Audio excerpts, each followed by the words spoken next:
غادي ندير لكم لمحه على التحضيرات من بعد عاد نوري لكم. ها هي هنا داروا الزور ديال الكيك، ها هنا داروا البيض راه كيطيب، وهنا داروا اللحم،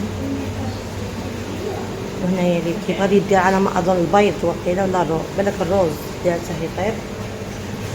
وهنا دايره الجلبه ديال الكيك، هاهي هادو باش ديال الحريره. هادو هما التحضيرات ديال الكيك، راهي 6. احنا مع تحضيراتنا الفرماج، القهوه والسكر والخيار، صالح تاع السلطه والزيتون، مايونيز، جبنه طماطيش، الزيتون،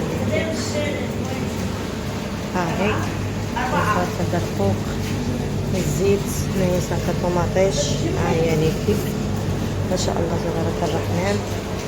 من بعد كي تبدا ان شاء الله نعطيكم هاتي جميله تهضر معكم ان شاء الله يا ربي.